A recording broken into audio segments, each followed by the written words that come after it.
వారి ప్రకారం వాళ్ళ తమ్ముడి చేత ఒక తప్పుడు రిపోర్ట్ ఇప్పించి హింసించి మా అన్నను చంపేసేదానికి కిడ్నాప్ చేశారు, సాక్ష్యం బలవంతం చెప్పించారని పోలీస్ వర్షంలో అతన్ని 2 days కిందట వాళ్ళ ఇంటిలో, వాళ్ళ బంధువుల ఇంట్లో అతను పోలీస్ దెబ్బకు భయపడి పారిపోయి విశాఖపట్నంలో వాళ్ళ బంధువుల ఇంట్లో అతను తలదాచుకున్నాడా లేదా? ఇది ఒక్కసారి చూడండి. ఒక ముద్దాయిని వేటాడి హింసించి లాక్కొని వచ్చినట్టు he was dragged like a dog.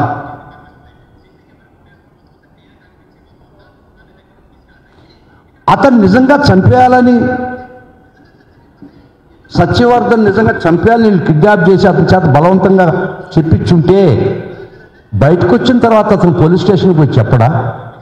ప్రభుత్వం మీదే కదా, మీరు బలవంతులు కదా, మీరు నిజం చెప్పాడు అతను కోర్టులో అని అక్కడనే పోలీస్ థ్రెట్స్ ఉన్నాయి నాకని చెప్పిన జడ్జి గారి దగ్గర చెప్పినటువంటి పరిస్థితి. అటువంటి సాక్షిని మీరు వేధించి వెంటాడి విశాఖపట్నంలో బంధువులింట్లో మీ దెబ్బకు భయపడి తలదాచుకున్నట్టు అతను ఏ విధంగా లాక్కు వచ్చి భయపెట్టి మళ్ళా 161 స్టేట్మెంట్ మీరు తీసుకున్నారా లేదా? ఈ విధంగా రాజ్యహింస ప్రేరేపిస్తున్నటువంటి ఈ ప్రభుత్వం ప్రజల ప్రాథమిక హక్కులు నిర్దాక్ష్యంగా కాలరాస్తున్నటువంటి ప్రభుత్వం, ప్రతి ఒక్కరికి కాళరాత్రి చూపిస్తున్నటువంటి ఈ ప్రభుత్వం ఈ రాష్ట్రంలో కాన్స్టిట్యూషనల్ బ్రేక్ డౌన్ జరిగిందా లేదా అని మీ ముందర అడుగుతున్నా. ఒక ఎమ్మెల్యే స్థాయి వ్యక్తి 19 నుంచి 24 దాకా ఉన్నటువంటి వ్యక్తి అతను తన నియోజకవర్గానికి పోతాను అంటే పోవడానికి లేదని మీరు పోలీసు వారు అడ్డగిచ్చి ఆర్టికల్ 21 ప్రకారం రాజ్యాంగం చెప్పడానికి కూడా నాకు బాధేస్తుంది. రాజ్యాంగం రాజకీయ అధికారంలో గౌరవ మహానుభావుడు అంబేద్కర్ గారు రాసినటువంటి రాజ్యాంగాన్ని మీరు కాలరాస్తా తొంగలోకి తొక్కుతుంటే బాధ వ్యక్తపరచడం తప్ప ఇంకేం చేయలేనటువంటి పరిస్థితి. దారిని పోతుంటే ఒక కప్పను తొక్కితే అది రామాని అరుస్తుంది, రాముడు వచ్చి రక్షిస్తాడని. ఇక్కడ రాముడే కప్పను దొక్కితే ఆ కప్ప ఎక్కడికి పోవాలా? ఒక వ్యక్తిగా ఎవరైనా ఏమైనా చట్ట వ్యతిరేక చేసి నా మీద దాడి చేస్తే నేను పోలీస్ దగ్గరికి పోతాను. ఇక్కడ పోలీసే ఈ ప్రభుత్వం యొక్క ఆదేశాలతో డైరెక్ట్గా ఈ ప్రభుత్వ ప్రమేయంతో మీరే రాజ్యహింసకు పాల్పడుతుంటే ఎక్కడికి పోవాలి ప్రజలు? రండి, నేను చూపిస్తా ఏ గ్రామాల్లో ఏం అరాచకాలు చేశారో రండి. రాణిస్తారా అనేది మటుకు నాకు భయం ఉంది. నేను ఖచ్చితంగా ఈ చూపించడానికి కూడా మీకు ప్రజలకు తెలిపేదానికి కూడా పోదాం, ఏం చేస్తే అది చేస్తాను. ఫ్యాక్ట్ ఫైండింగ్ కమిటీ పోదాం. నా దగ్గరికి వచ్చి చాలా డీటెయిల్స్ ఉన్నాయి. కొన్ని విలేజెస్ నేను తీసుకుపోతా, రండి. మనల్ని కూడా అంతం చేస్తే కానీ ఎవరో ఒకరు సమిధిలో అవుదాం. ఎవరో పిల్లి బిడ్డ గంట కడతాడని ఏం చేయొద్దు. పోదాం, ఫ్యాక్ట్ ఫైండింగ్ కమిటీ పోదాం. ఆ గ్రామం యొక్క ప్రజలు ఆ గ్రామంలో ఉండారా, ఇళ్లలో ఉండారా, వాళ్ళ ఆస్తులు స్వాధీనంలో మీరు పరుచుకున్న నేను చూపిస్తారండి. ఆ గ్రామాలకు పోనిస్తే అట్లీస్ట్ పోయేదాన్ని ప్రయత్నిస్తాం. అప్పుడైనా ఈ ప్రభుత్వం ఈ యంత్రాంగం, ఈ పోలీసు యంత్రాంగం అప్పుడైనా పోనీ లేదా డౌట్ఫుల్. ఇంత కాన్స్టిట్యూషనల్ బ్రేక్ డౌన్ జరుగుతుంటే మీ అధికారం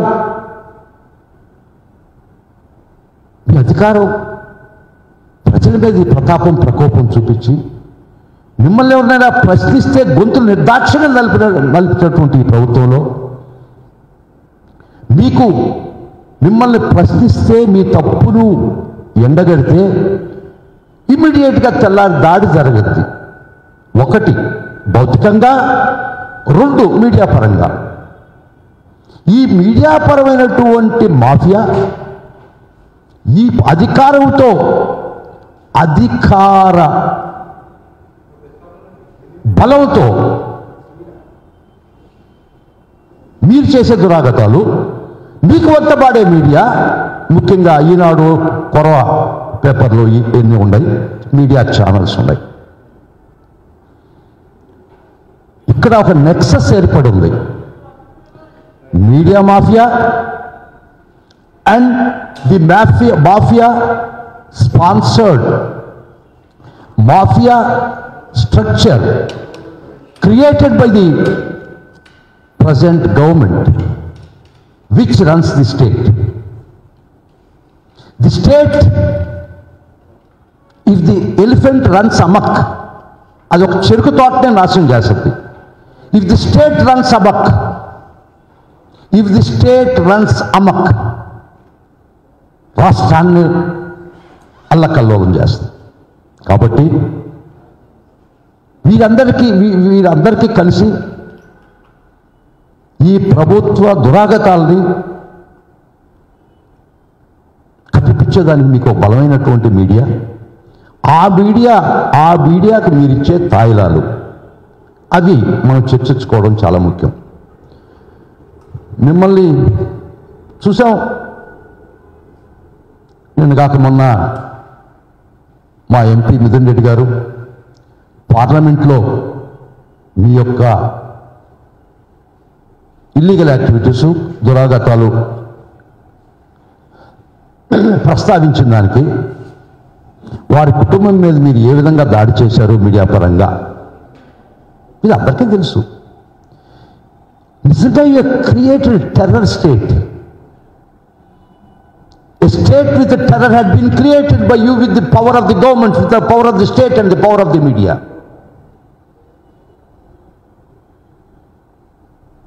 ఈ పరిస్థితుల్లో గ్రామాలు ఆస్తులు ఒక ఏదో బుక్ అంటారు, ఏదో బుక్, ఒక రాజ్యాంగాన్ని, ఒక ప్రైవేట్ సైన్యాన్ని మీరు పెంచి పోషిస్తుంటే ఇది మంచిది కాదు.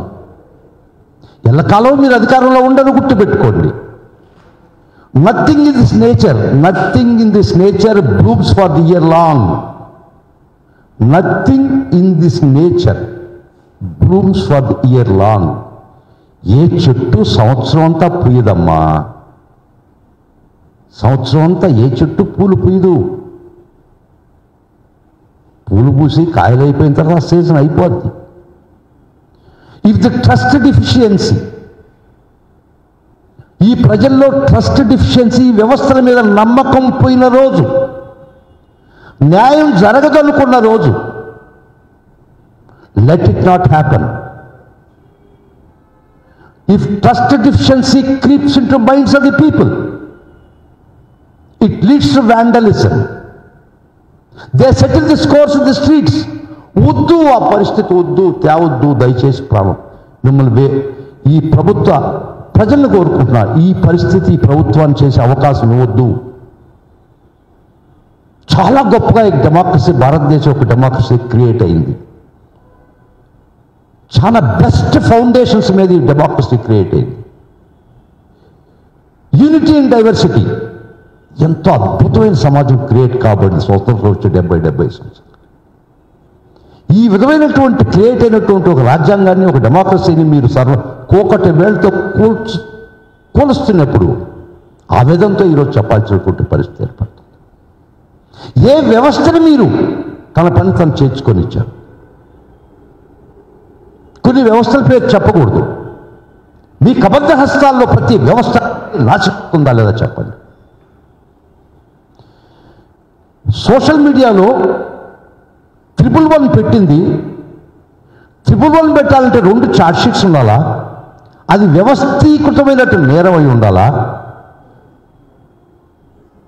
చాలా స్పష్టంగా 111లో పెట్టినా కూడా, సెక్షన్లో పొందుపరిచినా కూడా 246 ఆఫ్ పార్లమెంటరీ కమిటీ ప్రకారం 111 ఆఫ్ బిఎన్ఎస్ వాజ్ యాడెడ్. వాళ్ళు ఎందుకు పెట్టారంటే వ్యవస్థీకృతమైన నేరాలు, land grabbing, contract killing, bank frauds, cyber crimes, వీటిల్ని నిలవరించేదానికి ఐపీసీలో తగినటువంటి ఇన్అడిక్వేట్ అని చెప్పి 111 తీసుకురావడం జరిగింది. ఆ 111ని సోషల్ మీడియా పోస్టింగ్స్ మీరు వాడి నెలలు కాలాలు వారిని మీరు జైల్లో పెట్టినటువంటి సాదృశ్యం కాదా? మేము సుప్రీంకోర్టులో అబ్యూస్ ఆఫ్ త్రిబుల్ 1 గురించి మా నాయకుడు జగన్మోహన్ రెడ్డి గారి ఆదేశంతో జగన్మోహన్ రెడ్డి గారు ఒకటే ఆదేశించారు మమ్మల్ని. ఈ విధంగా వాళ్ళ చట్టాలని వాళ్ళు అవహేళన చేస్తూ ఈ విధంగా ప్రజల మీదకి డ్రకోనియన్ లాస్ వాడుతుంటే మీరు దీన్ని తీవ్రంగా పరిగణించి మా అధినాయకుడు, మా ప్రీతమ నాయకుడు జగన్మోహన్ రెడ్డి గారు చెప్పారు. వారి యొక్క ఆదేశాలకు సార్వే మేము సుప్రీంకోర్టులో అబ్యూస్ ఆఫ్ త్రిబుల్ 1 మీద చాలా ఇష్యూస్ చేయడం జరిగింది. వారు మళ్ళా గౌరవ సుప్రీంకోర్టు వారు మా ఇక్కడిని క్వాష్ పిటిషన్ వేసుకోమని మమ్మల్ని ఆదేశించండి. ఆ క్వాష్ పిటిషన్ పెండింగ్లో ఉన్నాయి. చట్టం ఒక నిర్దేశించినా కూడా ఈ అబ్యూస్ త్రిబుల్ 1 ఇది రాజ్యాంగ విచ్ఛిన్నం కాదా? ఇది కాన్స్టిట్యూషనల్ బ్రేక్ డౌన్ కాదా? One can say it's law and order break down. Law and order break down అంటే ప్రజలు ఎవడైనా ఒకరి మీద ఒకరు దాడి చేసుకుంటే law and order break down ఇది. It is state sponsored terrorism. ఒక రాజ్య పాల్పడ ఎన్నికైనటువంటి ప్రభుత్వం వారే చట్టాన్ని దుర్వినియోగం చేసి దుర్మార్గమైనటువంటి పాలన చేస్తుంటే ఇది రాజ్యాంగ విచ్ఛిన్నం కాదా? Can we treat it as a law and order breakdown? No. If an individual commits breakdown of the law, it's breakdown, law and order breakdown. If the states break down the law, it's a constitutional breakdown.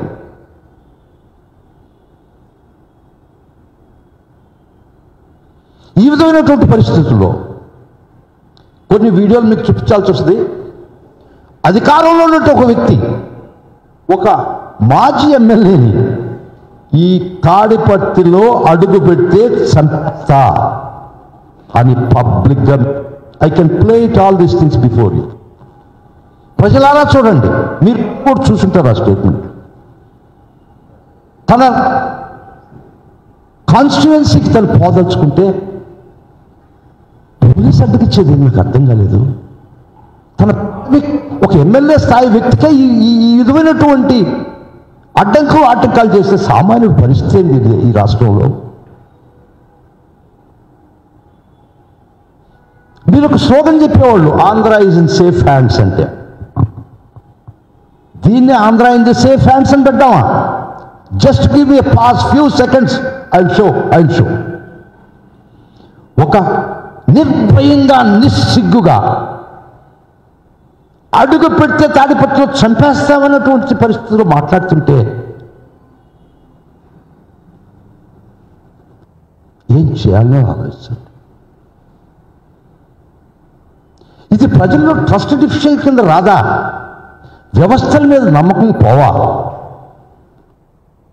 మన democracy మనకి ఇచ్చిన విలువలతో ఇంకా ప్రజలు ఆ పరిస్థితి రాలే. చాలా ధన్యవాదాలు.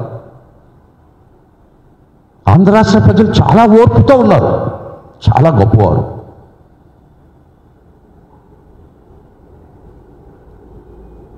ఈ పరిస్థితుల్లో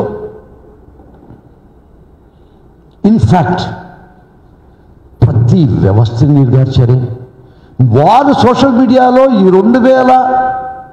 2024 ముందర 23, 22, 19 పెట్టినట్టు పోస్టింగ్లు 4 సంవత్సరాల తర్వాత మీరు రిపోర్ట్లు ఇస్తే అవి రిజిస్టర్ చేసి మల్టిపుల్ ఎఫ్ఐఆర్స్ పెట్టి ఒక కేసులో బెయిల్ ఇస్తే జైలు బయటనే వ్యాన్ పెట్టుకొని ఇంకొక కేసులో అరెస్ట్ చేసి 20-25 కేసులు ప్రతి వ్యక్తి మీద పెట్టింది నిజం కాదా? ఒకవేళ కష్టపడి తంటాలు పడి ఆర్గ్యుమెంట్ చెప్పి ఒక వ్యక్తిని బయటకు తీసుకొస్తే జైలు గేట్ కాడ నుంచి లిఫ్ట్ చేసుకొని ఇంకొక కేసులో ఇక్కడ కుప్పంలో బెయిల్ తీసిస్తే శ్రీకాకుళం పోలీసు వచ్చి ఇచ్చాపురం నుంచి తీసుకుపోతాడు. మరి ఇచ్చాపురం పోయి బెయిల్ పెట్టుకుంటే హిందూపురంలో ఒక వ్యాన్ వచ్చి హిందూపురం తీసుకుపోతుంది. మరి హిందూపురంలో వాడికి బెయిల్ పెట్టుకుంటే మార్కాపురం పోలీసు వచ్చి తీసుకుపోతుంది. మరి మార్కాపురం కేసులో బెయిల్ పెట్టుకుంటే అడ్డంకోడు వచ్చి తీసుకుపోతాడు. ప్రతి ఒక్క వ్యక్తిని ఇది ఎక్కడైనా చూసామా లీగల్గా? మీరు అడగొచ్చు. నువ్వు న్యాయవాది కదా, ఏం చేస్తున్నావు అని. చేస్తున్నావు, పోరాడుతున్నావు. It's a fight between mighty state and the meek individual. A fight between the mighty state and a meek individual. It is nothing but a state sponsored terrorism, రాజ్యహింస. ఇది సమూహంగా ఒక ప్రజలందరూ కలిసి వాళ్ళ గొంతు వినిపించకపోతే ఏ ఒక్కరి గొంతు వినబడనివ్వరు.